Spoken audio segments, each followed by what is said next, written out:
शिव पर चढ़ाई गई बेलपत्र, शिव पर चढ़ाया गया एक अक्षत, शिव पर चढ़ाया गया चंदन, अबीर, गुलाल,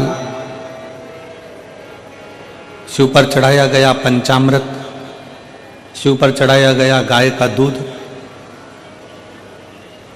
ये सभी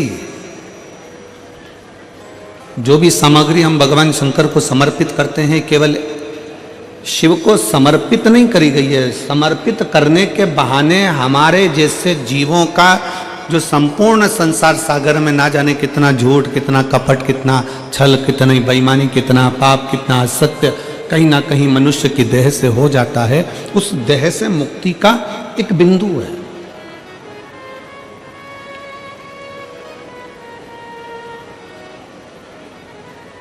और बड़े ध्यान से सुनिएगा, आप अगर शंकर जी को जल चढ़ा रहे हो, एक लोटा जल भगवान शिव को समर्पित कर रहे हो, तो यह ना सोचिए कि शंकर को आपके जल की जरूरत है।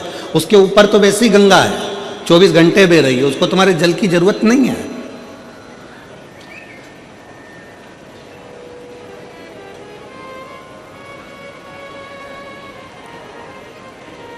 आप देवादिदेव महादेव को अगर एक लोटा जल चढ़ा रहे हो, तो यह विचार ना करिए कि शंकर को तुम्हारे जल की जरूरत है। शिव जी को अगर एक बेलपत्र चढ़ा रहे हो, तो यह विचार ना करिए कि शंकर जी को तुम्हारे बेलपत्र की जरूरत है। उसके पास में जगदम्बा, जगद्धात्री, दुर्गा, भवानी माता पार्वती विराजमान है, जो स्वयं बेलपत्र का एक स्वरूप है, आद्य शक्ति है।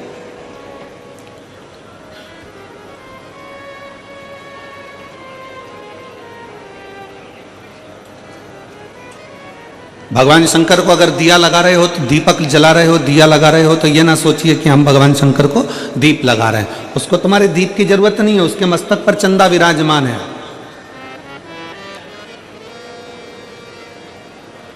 उसके मस्तक पर स्वयं चंद्रमा बैठा हुआ है।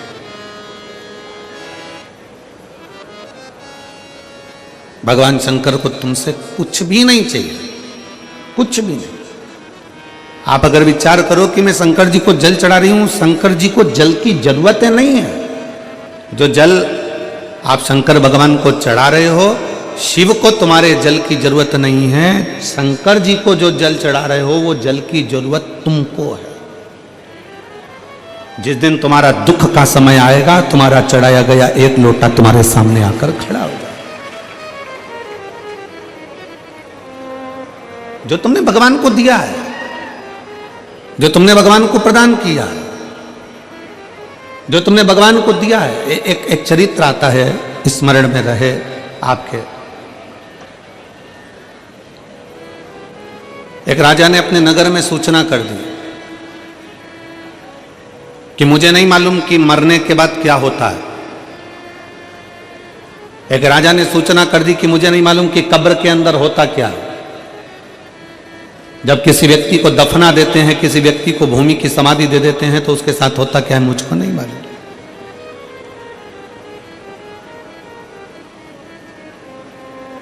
राजा ने सूचना दी,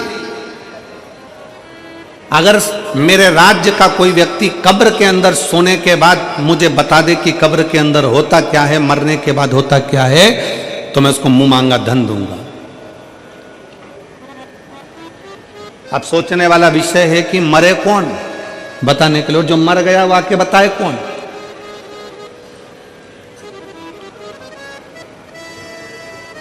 कोई हमसे पूछे कि गुरुजी तुमने कहीं स्वर्ग देखा है, तुमने कहीं नरक देखा है, तो शिव महापुराण की कथा कहती है कि जो चले जाता है वो आकर बताता नहीं है कि वो स्वर्ग में है कि नरक में है।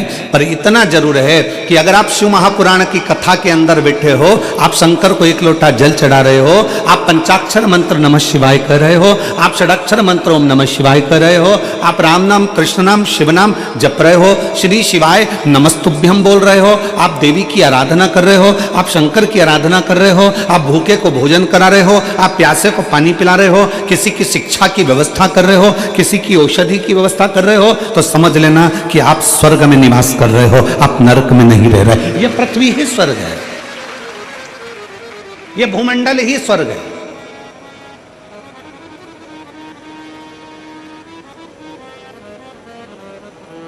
अब राजा ने सूचना कर दी कि कोई मुझे बता दे कि कब्र के अंदर होता क्या है, मरने के बाद होता क्या। कोई मुझे सूचना दे। होता क्या? अब दे सूचना कोई।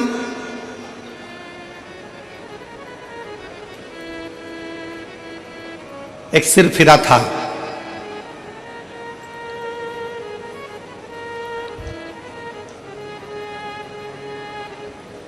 बहुत कंजूस था। उसके मन में आया कि राजा ने सूचना दी है कि कब्र के अंदर होता क्या है, मरने के बाद होता क्या है, बताना है।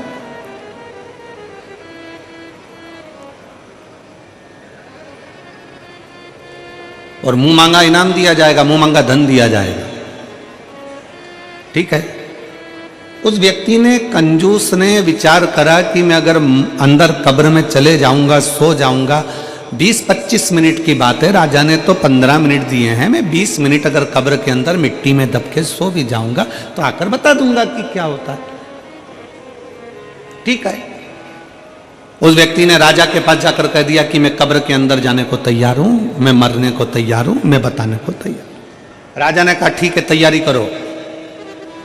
कब्र खोदी गई। उस व्यक्ति को लेकर आ रहे थे, पीछे उसके एक भिखारी पड़ गया। भैया थोड़ा सा दान दे दो ना, भैया तुम मरने जा रहे हो, तुम कब्र में सोने जा रहे हो, ए भैया थोड़ा सा दान दे दो ना। भिखारी कहे भैया भिक्षा दे दो ना, भैया मेरे कटोरे में कुछ डाल दो ना, भैया कुछ दे दो ना। अब वो भिखारी तो सोच रहा था कि मैं वापिस आऊंगा और सोने ही सोने की रकम मिलेगी, बस। अब ये भिखारी और वो कंजूस अलग, इसको क्या दूं? सामने पड़ा था कचरा, पत्तियों के थोड़े थोड़े जो सूखी पत्तियां पड़ी थी, वो पत्तियां उसने उठाई और उसके कटोरे में डाल दी भिखारी के। ले, ये ले, तेरे कटोरे में मैंने दे दिया दान, बस यहां से जा, चल जा यहां से। और कटोरे में वो सूखी पत्तियां, पेड़ की सूखी पत्तियां, कचरा उठाकर डाला। भिखारी कचरा लेकर चले गया। इस व्यक्ति के लिए कब्र खोदी गई, उसको अंदर सुलाया गया, उस पे मिट्टियां डाली गई, मिट्टियां डालकर पूरा की पूरा पैक करा गया। अब जितनी जितनी मिट्टी डलती जा रही थी उतना उतना उसका मन घबराते जा रहा था कि अब तो मरना निश्चित है,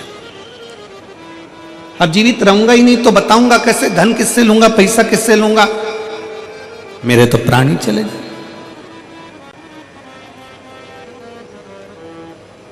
कोई बात नहीं, बस तो मैं जाऊंगा, ये पक्का। 8 से 10 मिनट निकल गए, एक सांप उस कब्र के अंदर घुसने लगा। उसने मन में विचार करा कि अभी तो मैं बच भी जाता, पर अब तो पूरा ही मरा।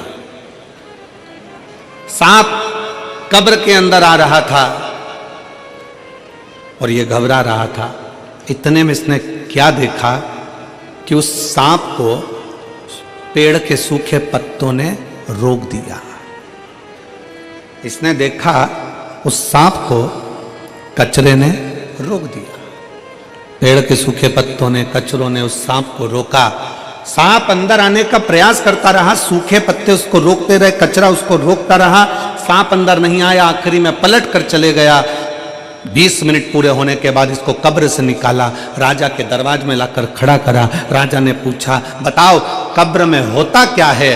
उसने अपनी वाणी में कहा, महाराज होता बस वही है कि जीते जी जिंदगी में आप जो दान करते हो वो मरने पर भी आपके सामने आकर खड़ा हो जाता है। जीते जी आपने जो भजन किया, जीते जी आपने जो कीर्तन किया, जीते जी आपने जो मंत्र जाप करा, जीते जी आपने जो नाम जाप करा, जीते जी आप शंकर की कथा सुन रहे हो, जीते जी आप एक लोटा जल चढ़ा रहे हो, फिर निवेदन है, शंकर को तुम्हारे एक लोटा जल की जरूरत नहीं है, शंकर को तुम्हारी बेलपत्र की जरूरत नहीं है, शंकर को तुम्हारे दीपक की जरूरत नहीं है। शंकर कहते हैं कि ये सब कुछ तुमने जल चढ़ाया तुम्हारे लिए, तुमने बेलपत्र चढ़ाई तुम्हारे लिए, तुमने दीप लगाया तुम्हारे लिए, ये सब कुछ तुम्हारा, तेरा तुझको अर्पण क्या लागे मेरा, प्रभु क्या लागे मेरा। ये मेरा कुछ भी नहीं है, जो कुछ भी है सब तुम्हारा है। तुमने जो किसी को पानी पिलाया है, तुमने किसी को सत्संग कराया है, तुमने किसी को भोजन कराया है, तुमने दीप लगाया है, तुमने कहीं भगवान का नाम जाप किया है, ये सब कुछ तुम्हारा। आएगा और तुम्हारे काम ही आएगा।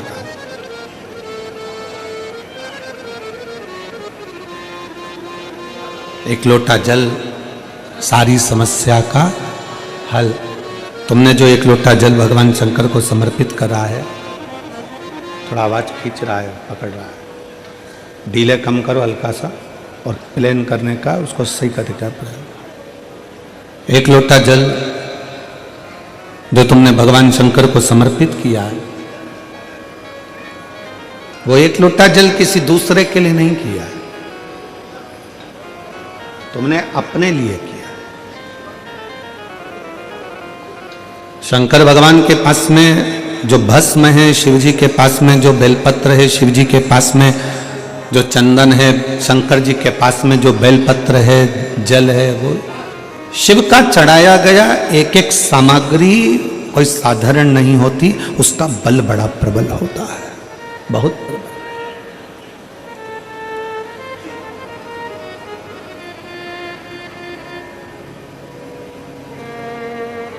कल हमने कथा में कहा था, आप लोगों ने श्रवण किया था कि शिव जी पर जब हम जल समर्पित कर कर उसका पान करते हैं, उस जल को पीते हैं, तो वो जल जल नहीं देता, वो अमृत बन जाता है, औषधि बन जाता है, हमारे शरीर के लिए वो सुख प्रदान करने वाला बन जाता है, श्रेष्ठता देने वाला बन जाता है। वो जल साधारण नहीं रह पाता। एक बड़ी सुंदर सी कथा आती है कि भगवान का चढ़ा हुआ सामग्री भगवान शंकर पर या माता पार्वती पर स्पर्श करी हुई सामग्री भी करोड़ों का सुख दे जाती है।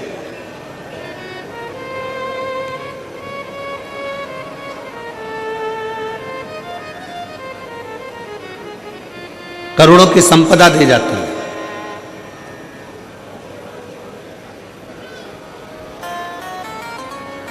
शिव योगी काशी प्रदेश में रहते हैं। काशी प्रदेश में रहते हुए शिव योगी का नियम था कि शंकर पर जो समर्पित करते हैं वो अपने तन पर धारण करें। शिव को अगर भस्म चढ़ाइए तो वो भस्म अपने तन पर धारण कर लेंगे। शंकर को अगर जल चढ़ाया गया है तो उस जल का आचमन कर लेंगे। शंकर भगवान को अगर बेलपत्र चढ़ाई गई है तो वो बेलपत्र भी अपने मस्तक पर रखकर उसका स्मरण करेंगे। शिव को अगर पुष्प चढ़ाया गया है तो वो पुष्प अपने कानों में लगा लेंगे।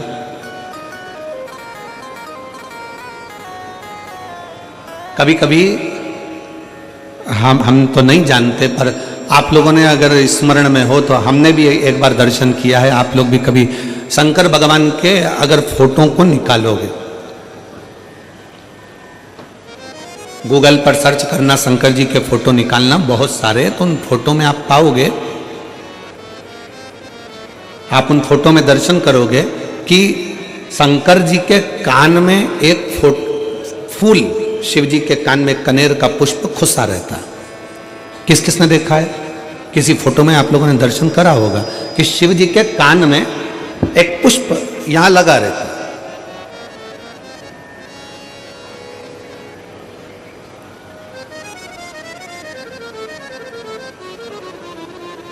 भगवान अगर श्रीनाथ जी का दर्शन करोगे, नाथ द्वारा में श्री जी बाबा का दर्शन करोगे,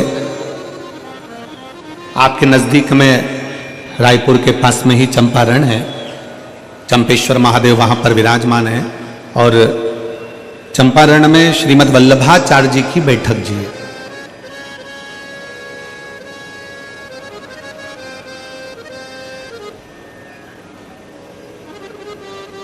जिन्होंने पुष्टि मार्ग को प्रगटाया, ठाकुर जी के चरणों की सेवा सिखाई। और श्रीनाथ जी का अगर दर्शन करते हो, श्री जी बाबा का अगर दर्शन करते हो, गोवर्धन नाथ जी का अगर दर्शन करते हो, तुम्हारे घर में अगर श्रीनाथ जी का कोई फोटो है, गोवर्धन नाथ जी का अगर कोई फोटो है, श्री जी बाबा का अगर कोई फोटो है, तो उस फोटो में आप दर्शन करेंगे कि श्रीनाथ जी का जो हस्तकमल ऊपर है, उस हस्तकमल पर एक पुष्प रखा हुआ है। एक पुष्प श्रीनाथ जी के हस्तकमल पर है, एक पुष्प शंकर जी के कर्ण पर है। दोनों पुष्प साधारण नहीं है। श्री जी बाबा के हस्तकमल पर जो पुष्प है वो जमुना दास जी ने दिया था। वो पुष्प मेरे गोवर्धन नाथ जी के श्रीनाथ जी के हाथ पर आज भी रखा हुआ। वो पुष्प साधारण नहीं है जो भगवान श्रीनाथ जी ने अपने हस्त पर लिया, और वो पुष्प भी साधारण नहीं है जो भगवान शंकर के कानों पर रखा हुआ है। जमुना दास जी ऐसे संत जिन्होंने ठाकुर जी के इतने प्रिय कि ठाकुर जी के लिए रोज नई नई माला तैयार करते थे, रोज नया नया श्रृंगार तैयार करते थे। भगवान गोवर्धन नाथ जी के लिए, श्रीनाथ जी के लिए रोज नया नया श्रृंगार बनाते थे। एक दिन जमुना दास जी ने एक डलिया में पुष्प देखा तो उन्होंने फूल वाले से कहा, पुष्प वाले से बोला, भैया ये फूल मुझे दे दो।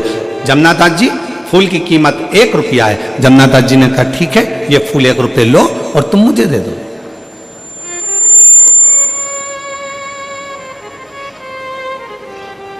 एक रुपया लीजिए और पुष्प मुझे दे दिए। वहीं से नगर का राजा निकल कर जा रहा था जिसका नाम था यवनराज, और यवनराज ने देखा कि डलिया में बड़ा सुंदर फूल है। जमुना दास जी ठाकुर जी की हवेली जी जा रहे हैं, भगवान का दर्शन करने जा रहे हैं, तो फूल लेकर जाना चाहते हैं। और यवनराज एक वेश्या के यहाँ जा रहा था तो उसने देखा कि फूल बड़ा सुंदर है, वेश्या के सिर पर लगाऊंगा, जुड़े में सजाऊंगा, वेश्या बड़ी सुंदर लगेगी, खुश हो जाएगी। उसने रथ रोका, बग्गी रोकी और रोककर कहा, ए फूल वाले, फूल कितने का है? फूल वाले ने कहा, फूल 2 रुपए का है। होता है पैदल मूली लेने के लिए जाओगे, पैदल टमाटर लेने के लिए जाओगे, पैदल आलू लेने के लिए जाओगे, पैदल हरी मिर्ची लेने के लिए जाओगे, पैदल गोभी लेने के लिए जाओगे तो 5-10 रुपए किलो मिल जाएगी। 2 व्हीलर से जाओगे तो उसकी कीमत थोड़ी सी बढ़ जाएगी, 4 व्हीलर से जाओगे तो उसकी कीमत दुगनी हो जाएगी। कीमत गाड़ी की है।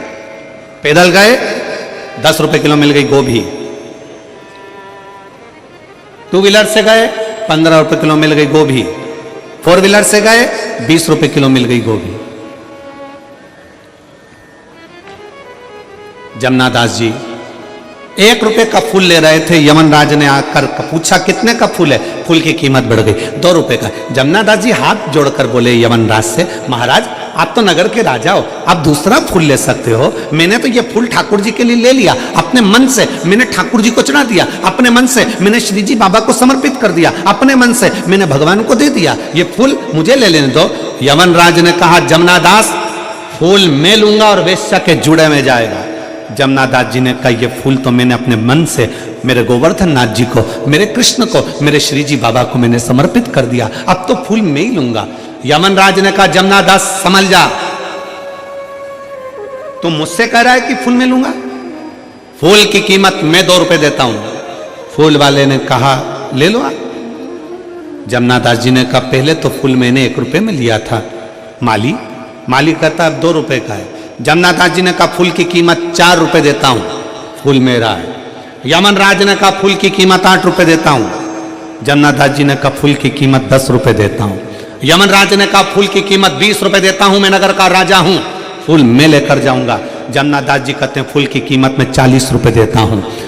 यमनराज ने कहा, फूल की कीमत 50 रुपए देता हूं। यमनराज ने कहा, फूल की कीमत 100 रुपए देता हूं। यमनराज ने कहा, फूल की कीमत 1000 रुपए। जमुना दास जी कहते हैं, फूल की कीमत 10,000 रुपए। जमुना दास कहते हैं, फूल की कीमत 10,000 रुपए। यमनराज कहते हैं, फूल की कीमत 20,000 रुपए। जमुना दास जी कहते हैं, फूल की कीमत 50,000 रुपए। यमनराज 1 लाख रुपए फूल की कीमत बोलने वाले थे, पर यमनराज को लगा 1 लाख में तो 10 वेश्या घर पे ले आऊंगा, फूल को छोड़ो। जमुना दास ने अपना मकान बेचा, अपनी जमीन बेची, 50,000 का फूल खरीदकर ठाकुर जी के चरणों में, जैसे ही कृष्ण भगवान के चरणों में पहुंचे, जैसे ही ठाकुर जी के चरणों में पहुंचे और जमुना दास ने अपना फूल भगवान के चरणों में रखा, वैसे ही मेरे कृष्ण ने, मेरे गोवर्धन नाथ ने, श्री जी बाबा ने उस पुष्प को उठाकर अपने हस्त कमल पर रख लिया।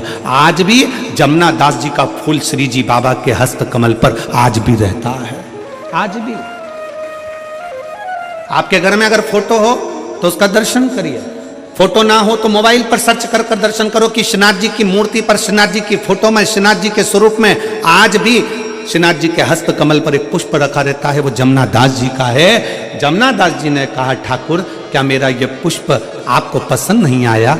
जमुना दास जी के शब्द सुनकर ठाकुर जी कहते हैं, जमुना दास तेरा पुष्प तो इतना पसंद आया कि मैं इसको जिंदगी भर अपने हाथ पर रखूंगा, जिंदगी भर अपने हस्त पर रखूंगा।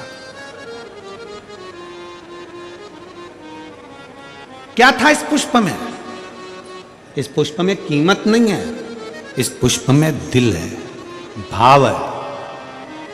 वो तो जमुना दास जी थे जो फूल की कीमत बढ़ा दी है। एक हम घर की मां कह देती है, सुन बेटा आज पंडित जी पूजन कराने आएंगे, आज शिवरात्रि है, माला लिया बाजार से। पति से कहा जाओ जरा माला लिया बाजार से। पति गए माला लेने के लिए। माला कितने की है? 50 रुपए की। इससे छोटी 30 रुपए की, इससे छोटी 10 रुपए की। यही उतार कर दे दो। भगवान के लिए लेकर आए 10 रुपए की। थोड़े दिन बाद पत्नी का करवा चौथ का व्रत आ गया। पत्नी ने कहा, सुनो मेरे लिए वो सिर में बांधने का वो गजरा और जूड़ा लेकर आना। पति गया मार्केट में फूल वाले के यहाँ, ये कितने का है? 40 रुपए का। इससे अच्छा बता 50 का, इससे अच्छा बता 150 का, इससे अच्छा बता 200 का। पत्नी के लिए लेकर आया तो अच्छे से अच्छा लाया, बच्चों के लिए लाया तो अच्छे से अच्छा लाया, और परमात्मा के लिए लाया तो सस्ते से सस्ता लाया। भगवान भी समझ जाते हैं, तेरी दृष्टि में मैं हल्का हो गया, मेरी दृष्टि में तू हल्का हो गया, मेरी दृष्टि में तू हल्का। भगवान कभी नहीं कहते कि मुझे बहुत सारा धन दो, भगवान कभी नहीं कहते कि मुझे बहुत सारी संपदा दो, भगवान कभी नहीं कहते कि मुझे ढेर सारी पूंजी दो। भगवान तो कहते हैं कि तू दिल से मुझे जो समर्पित कर रहा है वो मेरे लिए नहीं, तू तेरे लिए कर रहा है, तेरे लिए।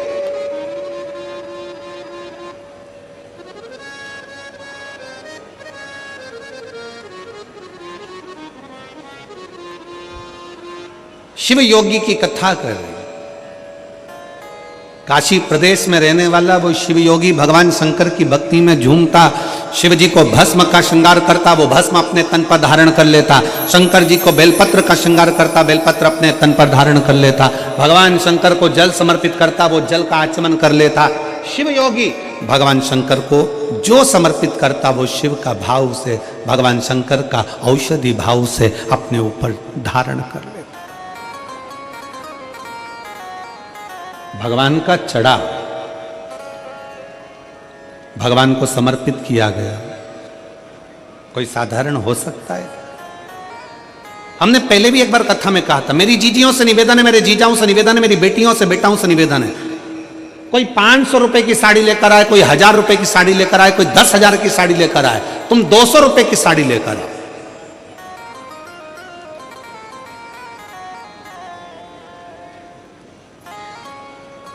और किसी को मत बोलना कि ये साड़ी 200 रुपए की है। किसी को मत बोलो कि ये साड़ी 200 रुपए की है। वो साड़ी को तुम लाए, सबसे पहले उस साड़ी को उतार कर, उस साड़ी को उस पन्नी में से निकाल कर, उस पॉलिथीन में से निकाल कर, उस साड़ी को बैग में से निकाल कर, सबसे पहले माता पार्वती जी को, जो घर में तुम्हारे देवी हो, कुल देवी हो, कुल देवता हो, शंकर जी का शिवलिंग हो, गणेश जी की मूर्ति हो, ठाकुर जी हो, लड्डू गोपाल हो, जो तुम्हारे घर में, उनको अपनी वो साड़ी लाकर एक बार उन पे चढ़ा दो, उनको छुआ दो। जब वो साड़ी उनको चढ़ा दोगे और वापिस लोगे तो वो क्या बन जाएगा? भगवान का प्रसाद। अब वो साड़ी नहीं रही, अब वो प्रसाद बन गई। चलो एक बात आपसे पूछें, भंडारे में गए हो कभी? अरे जम के तो बोलो जरा। आजकल छत्तीसगढ़ वाले कम बोलते हैं क्या? जम के तो बोलो जरा। भंडारे में गए हो? सब्जी खाई है? वो सब्जी तुम घर में बनाकर खाओगे तो वैसा स्वाद आएगा क्या? नहीं। भंडारे की पूड़ी में, भंडारे की सब्जी में, भंडारे के चावल में, भंडारे के दाल में। और हम तो जजमान जी से भी कहेंगे, कमल देवांगन जी से, देवांगन जी यहाँ भी कथा में भंडारा चला रहे हो तो एक निवेदन है, कभी आप भी 7 दिन में एक दिन उसका प्रसाद पाकर देखना, वो शंकर का अमृतमय प्रसाद होता है, वो भंडारा प्रसाद, उसका भाव बड़ा शुद्ध होता है। कभी मौका मिले तो एक आध बार गुरु नानक देव जी के गुरुद्वारे में लंगर में जाकर देखना, कभी मौका लग जाए एक बार गुरु नानक देव जी का कहीं गुरुद्वारा हो और उस गुरुद्वारा का लंगर का प्रसाद चख कर देखना, उस प्रसाद की महत्वता को जानोगे कि लंगर जो हम चखते हैं उसका क्या नाम। कभी मौका लग जाए किसी सदगुरु के दरवाजे पर जाकर उस प्रसाद को पाकर देखिए, कभी मौका लग जाए तो कुबेरेश्वर धाम पर आकर जो खिचड़ी बाबा की मिलती है उस खिचड़ी का प्रसाद पाकर देखिए, कभी मौका लग जाए तो किसी संत साधु गुरुजन तपस्वी जन साधक उपासक के यहाँ जाकर उस तप बल से पकी हुई इस प्रसाद को पाई, उसका स्वाद देखिए। साड़ी वही है, 200 रुपए की साड़ी है, किसी को मत बताओ कि 200 की है, बस उसको ले जाके भगवान को चढ़ा दो, प्रसाद बन जाए।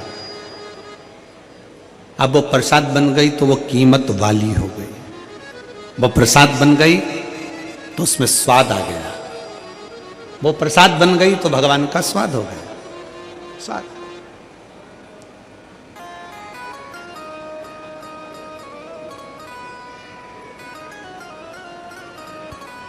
हम देवांगन जी हमारे लाडले की पूजन करते हैं, कल्लू जी की, और हमारे जो शंकर जी हैं और शालिग्राम जी हैं उनको हम आपके कक्ष में, हमारे बाजू में अलग कक्ष में उनकी सेवा होती है।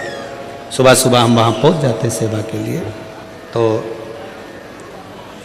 जब भगवान को भोग लगता है और भगवान का जब स्नान आदि हो जाता है, भोलेनाथ जी का पूजन हो जाता है और भाभी जी वगैरह वो फ्रूट्स थोड़ा सा फल और दूध वगैरह भेजती हैं, तो वो हम भोग लगाकर वापस उसको बाहर भेजते हैं। उसका थोड़ा सा प्रसाद आप पहले भगवान के पास ना आए उससे पहले उसको रख कर देखो और उसको खाकर देखो। जो शंकर जी की हम पूजन करें तो बाबा की या किसी मंदिर में पूजन होती है, वो मंदिर का प्रसाद जब अंदर से बाहर आता है और उस प्रसाद को पाकर देखोगे तो उसका स्वाद अपने आप बढ़ जाता है, क्योंकि वो प्रसाद हो जाता है, वो प्रसाद। सत्यनारायण भगवान की कथा करवाओ, आटे की पंजेरी बनाओ, पंजेरी को अलग रख दो और एक कटोरी पंजेरी सत्यनारायण जी के सामने रख दो। जो अलग रखी है उसमें स्वाद नहीं आएगा, जो सत्यनारायण जी के सामने रखी है उसका स्वाद बढ़ जाएगा, क्योंकि वो प्रसाद है, प्रसाद। 200 रुपए की एक प्रैक्टिकल जरूर करो। किसी और वाला हमारा झूठ तो नहीं बोल रहा, प्रैक्टिकल करते रहना चाहिए, प्रैक्टिकल बिल्कुल करो, प्रैक्टिकल जरूर करो। 200 रुपए की साड़ी लो, भगवान को चढ़ा दो, प्रसाद हो गई।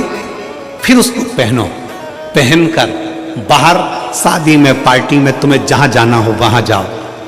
आपको लोग पलट कर कहेंगे अच्छी दिख रही है, बहुत महंगी है, कीमत भगवान को चढ़ाने से हो गई है।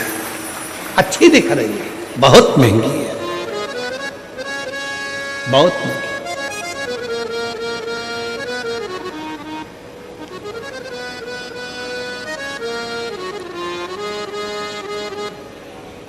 और तेरा ही दिया मैंने खाया पिया है, तेरा शुक्रिया है, तेरा शुक्रिया है। मुझे भोले बाबा ने बहुत दे दिया है, तेरा शुक्रिया है, तेरा शुक्रिया है, तेरा शुक्रिया है, तेरा शुक्रिया है। ये जायदाद दी है, औलाद दी है, ये जायदाद दी है, औलाद दी है। मुसीबत में हर वक्त इमदाद दी है, मुसीबत में हर वक्त इमदाद दी है। तेरा ही दिया मैंने खाया पिया है, तेरा शुक्रिया है, तेरा शुक्रिया है। मुझ मुझे भोले बाबा ने बहुत दे दिया रे, तेरा शुक्रिया रे, तेरा शुक्रिया रे। एक साधारण से साधारण वस्तु की भी कीमत है अगर शंकर को समर्पित हो गई। साधारण सी वस्तु,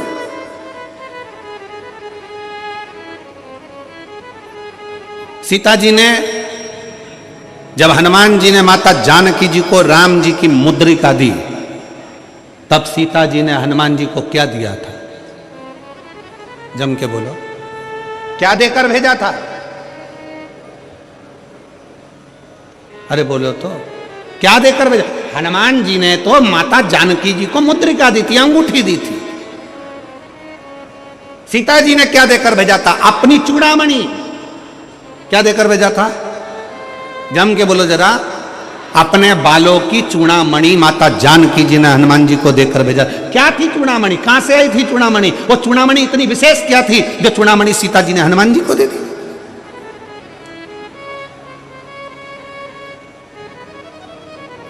और पूरे आभूषण माता जानकी जी का जब रावण हरण कर लेकर जा रहा था तो सीता जी आभूषण फेंकती फेंकती जा रही थी। रामचरितमानस में लिखा है, जानकी जी आभूषण फेंकती फेंकती जा रही हैं, चूड़ामणि माता जानकी हनुमान को दे देती है कि राम जी को दे देता। कहां से आई चूड़ामणि? वो चूड़ामणि में ऐसा क्या था? वो चूड़ामणि में क्या था जो माता जानकी जी हनुमान जी को देखते समय, विदा करते समय चूड़ामणि दे देती? क्या था वो चूड़ामणि? साधारण नहीं थी। जब मंथन किया गया देवता और राक्षसों ने मिलकर, समुद्र मंथन करा, मंदराचल सुमेरु पर्वत की रई बनाकर, शेषनाग की नेति बनाकर जब मंथन किया, मंथन में रत्न निकले, माणिक मोती औषधि सब कुछ निकले। फिर रतन में लक्ष्मी जी प्रकट हो रही थी, उससे पहले एक देवी और प्रकटी थी।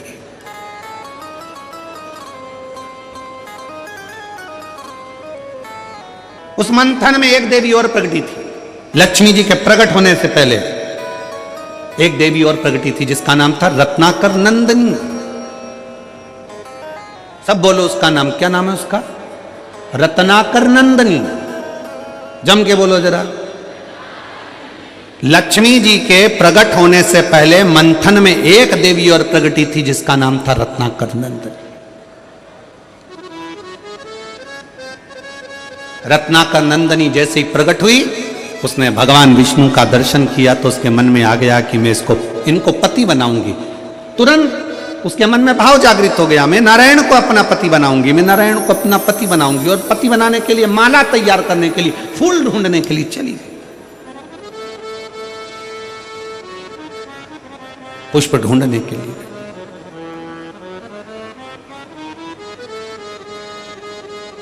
और रत्नाकर नंदिनी जब फूल ढूंढने के लिए गई, इतनी देर में मंथन में प्रकट हो गई माता महालक्ष्मी। अब मां महालक्ष्मी जब प्रकट हुई तो उनके हाथ में पुष्प की माला थी। भगवान नारायण को जैसे ही लक्ष्मी जी ने देखा, आगे बढ़कर माता लक्ष्मी ने वो नारायण के गले में माला पिना दी। और जैसे ही माला पिनाई, भगवान विष्णु को लक्ष्मी जी ने वर लिया। वर लिया, पूरे देवताओं के पास सूचना पहुंच गई कि माता लक्ष्मी जी ने भगवान विष्णु को वर लिया है, उनका विवाह होना है। समुद्र देवता कन्या दान करेंगे, लक्ष्मी जी का मंगल विवाह होगा। विवाह की तैयारी होने लगी, देवताओं का आगमन हो गया। भगवान शंकर पार्वती भी वहां आ गए जहां पर लक्ष्मी और नारायण का विवाह हो रहा है।